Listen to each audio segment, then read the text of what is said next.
Akhir-akhir ini, dunia dikejutkan dengan serangan Iran kepada Israel melalui ratusan rudal balistik dan drone. Sebagian publik pun menganggap serangan tersebut dapat memicu eskalasi yang lebih besar hingga Perang Dunia Ketiga. Hal ini membuat para pendukung teori akhir dunia khawatir apakah ini awal dari kiamat. Mengapa pertarungan mereka melibatkan akhir dunia? Salam sehat sejahtera, jumpa lagi di channel Mata Ketiga. Berikut mari kita telusuri dulu secara singkat akar dan latar belakang ketegangan ini. Pada pagi hari tanggal 7 Oktober 2023, pejuang Palestina pimpinan Hamas yang didukung Iran melancarkan serangan mendadak di Israel Selatan, menimbulkan korban jiwa di kalangan masyarakat biasa dan menyandra beberapa orang. Menerima serangan mendadak pada hari Yom Kippur membuat Israel kecolongan. Setidaknya 240 sandera berhasil dibawa Hamas ke kawasan Gaza, baik dari warga sipil dan militer dari serangan tersebut. Pemerintah Israel membalasnya dengan pernyataan perang dengan melakukan operasi pedang besi ke utara jalur Gaza, Palestina. Israel menggelar serbuan artileri udara yang menargetkan banyak tempat, termasuk gedung-gedung permukiman dan rumah sakit. Ini menjadi konflik langsung pertama di wilayah Israel sejak Perang Arab-Israel tahun 1948. Angkatan Udara Israel kemudian melakukan 3 serangan yang ditargetkan terhadap para pemimpin pasukan Quds di bawah Korps Pengawal Revolusi Islam Iran dari 25 Desember 2023 hingga 1 April 2024. Menewaskan sekelompok perwira senior dan perwira pasukan Quds. Serangan Israel menewaskan seorang jenderal senior Korps Garda Revolusi Islam Iran, IRGC, di dekat ibu kota Suriah Damaskus, juga menewaskan 3 pejuang Hizbullah. Pemerintah Israel melakukan pembalasan dengan pernyataan perang dengan melakukan operasi pedang besi ke utara jalur Gaza, Palestina. Israel menggelar serbuan artileri udara yang menargetkan banyak tempat, termasuk gedung-gedung permukiman dan rumah sakit. Serangan Israel itu menargetkan Razi Mousavi, komandan paling senior di pasukan Quds, cabang luar negeri Korps Garda Revolusi Islam. Serangan tersebut merupakan serangan pertama yang menewaskan seorang pejabat tinggi Iran di luar negeri itu dalam hampir 4 tahun terakhir. Pesawat-pesawat tempur Israel menyerang konsulat Iran di Damaskus, Suriah. Komandan senior Korps Garda Revolusi Iran, IRGC, Muhammad Reza Zahedi, dikabarkan tewas dalam serangan itu. Sebelumnya, media Iran juga melaporkan bahwa sebuah gedung dekat kedutaan telah diserang. Diduga serangan ini menargetkan konsulat Iran dan kediaman duta besar.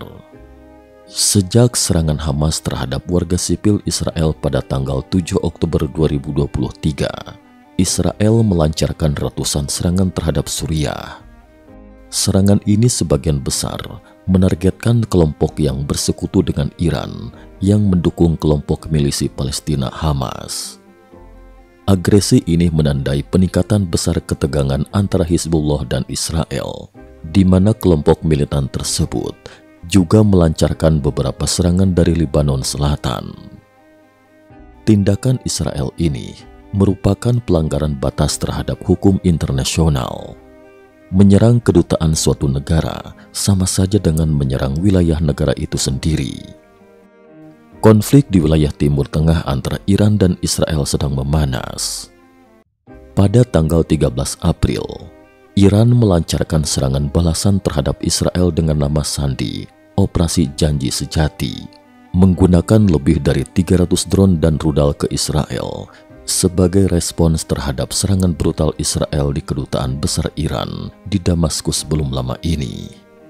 Kementerian Luar Negeri Iran menyatakan bahwa serangan yang dilakukan sebagai respon ini merupakan hal yang melekat terkait pertahanan diri menurut piagam PBB. Angkatan bersenjata Iran menggunakan hak yang melekat untuk mempertahankan diri yang diatur dalam pasal 51 Piagam PBB, dan sebagai respons atas agresi militer berulang kali yang dilakukan rezim Zionis dan kematian martir para penasehat militer Iran yang bekerja di negara ini atas undangan pemerintah Suriah, kata Kementerian Luar Negeri Iran. Beberapa negara barat yang menyokong Israel pun turut andil dalam membela sekutunya itu, seperti AS, Inggris, Prancis, hingga Yordania yang membantu menangkis serangan rudal balistik Iran.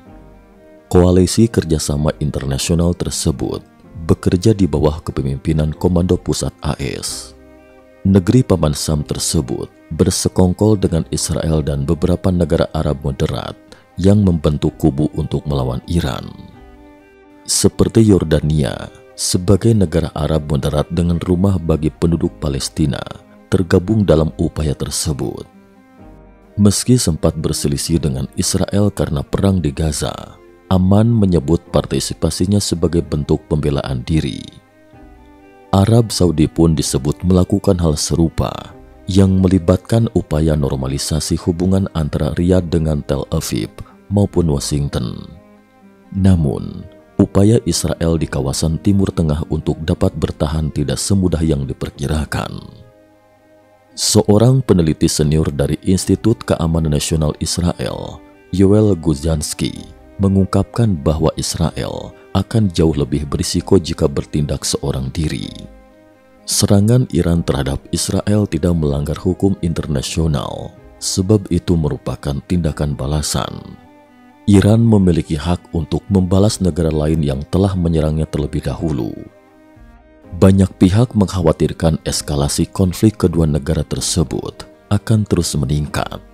Sebagai pembalasan, Israel kemudian menyerang provinsi Isfahan di Iran pada Jumat 19 April 2024. Namun Israel sendiri tidak mengakui serangan tersebut sebagai pembalasan terhadap Iran. Israel sudah melakukan tindakan balasan dengan menyerang Isfahan meskipun tidak secara resmi mengatakannya. Intinya, eskalasi ini akan terus meningkat meskipun upaya-upaya deeskalasi masih terus diusahakan. Jika konflik terus memanas, paling tidak negara-negara di sekitar Iran maupun Israel akan ikut terlibat ke dalam konflik. Selain itu, keterlibatan sekutu merupakan hal yang tidak bisa dipungkiri. Amerika, sebagai sekutu dekat Israel, tentu akan membantu Israel baik secara langsung maupun tidak. Misalnya menyediakan data informasi dan perlengkapan militer untuk Israel. Gempuran yang menargetkan pangkalan militer Israel dan melibatkan lebih dari 300 pesawat nirawak serta rudal balistik tersebut cukup memanaskan situasi geopolitik dunia. Pasalnya, konflik tersebut telah menjadi sorotan komunitas internasional hingga mendapat kecaman dari berbagai negara. Serangan drone dan rudal Iran menjadi salah satu pembalasan akibat ulah keji Israel yang menargetkan kedutaan besar Teheran di Damaskus, Suriah. Penyerangan tersebut menewaskan beberapa pejabat tinggi Iran, termasuk 2 jenderal militernya. Hal ini kemudian menimbulkan kekhawatiran dunia akan terjadinya konfrontasi yang lebih luas di kawasan tersebut. Sebab, kondisi Timur Tengah sudah dalam keadaan kacau akibat berbagai konflik, termasuk perang Israel di Gaza, bentrokan lintas batas antara Israel dan kelompok militan Lebanon, Hizbullah, serta serangan oleh milisi Houthi Yaman terhadap negara barat di Laut Merah. Konflik yang ada di Timur Tengah tersebut telah ada sejak lama, bahkan sejak setelah Perang Dunia Pertama selesai. Pada 7 Mei lalu, pasukan Israel mulai menyerang Rafah di Gaza Selatan Palestina dan meningkatkan serangannya terhadap Rafah yang merupakan tempat perlindungan terakhir bagi sekitar 1,5 juta warga Palestina. Penduduk Gaza kerap berpindah-pindah dari satu tempat ke tempat lain untuk mencari keselamatan, salah satunya Rafah. Ketegangan dalam hubungan Timur Tengah ini pun telah membuat banyak orang yang was-was dan percaya akan akhir dunia. Mereka khawatir perang ini adalah awal dari akhir dunia dalam legenda. Mengapa mereka berpikiran seperti itu? Karena pemahaman mereka berasal dari sebuah nubuatan kuno Yehezkiel, salah satu nabi Yahudi yang bernubuat pada masa pembuangan sekitar tahun 593 hingga 571 sebelum Masehi. Penulis Yehezkiel memperoleh inspirasi dari Yahweh, Tuhan orang Yahudi, ketika dia diasingkan di Babel dan menulis sejumlah besar nubuatan. Dalam Yehezkiel bab 38-39, ia meramalkan suasana perang akhir dunia. Di dalam pasal ini, Yehezkiel menggambarkan suatu persekutuan antar bangsa yang akan mengadakan serangan akhir atas Israel setelah pemulihan mereka ke negeri asalnya dalam usaha untuk memusnahkan bangsa itu dan menduduki negeri mereka. Pemimpin persekutuan ini dinamakan Gog dan Magog, Raja Agung negeri Mesek dan Tubal. Bertahun-tahun yang lalu, beberapa pelajar nubuatan Alkitab yakin bahwa bekas Uni Soviet akan memainkan peran utama dalam peristiwa-peristiwa hari terakhir. Mengidentifikasi raksasa komunis dengan kekuatan perjanjian lama Gog dan Magog, Yehezkiel 38-39, mereka percaya bahwa itu akan menyerang Israel. Orang-orang di dunia telah dilanda meningkatnya bencana alam, sampar, kekacauan politik, dan deru perang atau kabar-kabar tentang perang. Matius pasal 24 ayat 6, seperti yang telah diramalkan oleh Alkitab. Pada 24 Februari 2022, Rusia menginvasi Ukraina. Dunia menjadi jauh lebih berantakan. Perang yang sedang berlangsung itu, yang mencapai hari ke-800 pada 4 Mei lalu, sepertinya tidak akan segera berakhir. Kemudian pada 19 Juli, Presiden Rusia Vladimir Putin melakukan perjalanan internasional yang langka ke Iran, menyebabkan kesibukan aktivitas media. Jadi bagaimana di dunia ini para siswa Alkitab menyimpulkan bahwa Gog dan Magog mewakili Rusia? Para pendukung pandangan ini bergantung pada asumsi bahwa negara-negara Israel saat ini dan negara-negara yang bermusuhan di sekitarnya tetap menjadi titik fokus peristiwa akhir zaman. Sebagai berikut, yang sangat menarik bagi para sarjana ini adalah perang Israel. Singkatnya, Yehezkiel 38 mengidentifikasi musuh tertentu Israel sebagai Gog di tanah Magog, ayat 2. Sebab itu, bernubuatlah, hai anak manusia, dan katakanlah kepada Gog, beginilah firman Tuhan, ketika umatku Israel sedang diam dengan aman tentram, pada waktu itulah engkau akan bergerak dan datang dari tempatmu dari utara sekali. Engkau dengan banyak bangsa yang menyertai engkau. Mereka semuanya mengendarai kuda, suatu kumpulan yang besar dan suatu pasukan yang kuat. Engkau bangkit melawan umatku Israel, seperti awan yang menutupi seluruh bumi.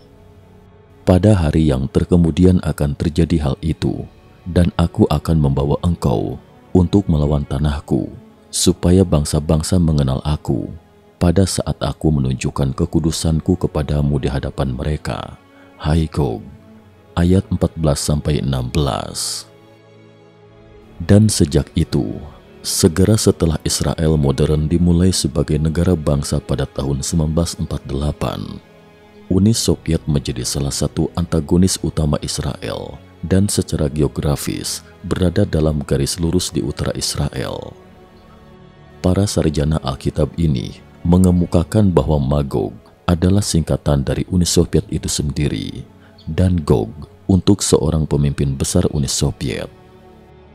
Faktanya, buku demi buku telah ditulis dari sudut pandang ini. Bahkan ada prediksi bahwa Iran, musuh Israel yang telah lama mapan, akan bergabung dalam keributan itu. Nabi Ibrani Yehezkiel menulis 2500 tahun yang lalu bahwa pada hari-hari terakhir sejarah, Rusia dan Iran akan membentuk aliansi militer untuk menyerang Israel dari utara. Para sarjana Alkitab menyebut konflik eskatologis ini yang dijelaskan dalam Yehezkiel 38-39 sebagai perang Gog dan Magog. Pasca Perang Dingin, sejumlah penganut paham milenarianisme masih mengidentikan Gog dengan Rusia. Tetapi mereka kini cenderung menyoroti sekutu-sekutu Rusia dari negara-negara Islam, khususnya Iran. Bagi Amerika, rencana serangan udara langsung ke Iran memang dapat diterapkan. Namun sebaliknya bagi Israel adalah kendala terbesar karena tidak memiliki kapal induk, sehingga harus dibantu Angkatan Laut AS untuk lepas landas dari Teluk Rusia untuk mempersingkat penerbangan. Angkatan Laut AS harus menyediakan platform kapal induk kepada Angkatan Udara Israel. Namun hal ini berarti AS akan terlibat langsung dalam perang. Ini akan menjadi tantangan politik yang besar bagi Amerika Serikat. Rencana serangan udara adalah penghancuran fisik. Selain itu, masih ada solusi yang lebih lunak, yaitu menggunakan peretas untuk membobol sistem komputer reaktor, membuat reaktor nuklir Iran tidak berfungsi. Pada tahun 2015, Amerika Serikat, Inggris, Perancis, Jerman, Belanda, dan intelijen Israel bersama-sama meluncurkan serangan dunia maya dengan nama sandi Olimpiade. Mereka menanamkan worm bernama Stuxnet ke dalam program nuklir Iran. Stuxnet secara terbuka diidentifikasi Juni lalu dan dilaporkan bermutasi serta menimbulkan kekacauan pada peralatan industri yang menggunakan komputer di Iran dalam beberapa bulan kemudian. Worm tersebut dilaporkan mengincar pembangkit listrik tenaga nuklir Bushehr, tempat beberapa masalah teknis telah dituding sebagai penyebab penundaan dalam membuat instalasi itu beroperasi secara penuh. Tim operasi Olimpiade mengklaim bahwa serangan dunia maya itu untuk memberikan sanksi kepada Iran, memaksanya untuk kembali ke meja perundingan terkait program nuklirnya. Pada tahun 2015, Iran menandatangani rencana aksi komprehensif bersama, The Joint Comprehensive Plan of Action (JCPOA), dan secara permukaan menghentikan program senjata nuklirnya. Jadi Israel akan mempertimbangkan solusi penghancuran fisik maupun serangan dunia maya jika ingin menyerang fasilitas nuklir Iran. Seiring semakin panasnya hubungan kedua negara dan Iran yang semakin dekat menjadi negara yang memiliki senjata nuklir, ada kemungkinan bahwa rencana serangan Israel juga semakin dekat. Di video sebelumnya Mata Ketiga pernah mengulas tentang prediksi yang dibuat oleh Nabi Inggris Craig Hamilton Parker. Menurut Parker, bahwa Iran, Rusia, dan Tiongkok akan membentuk aliansi dan perang antara Israel versus Iran juga akan dimasukkan dalam agenda. Lantas, mungkinkah ini merupakan tibanya perang akhir zaman seperti yang dinubuatkan Yehezkiel?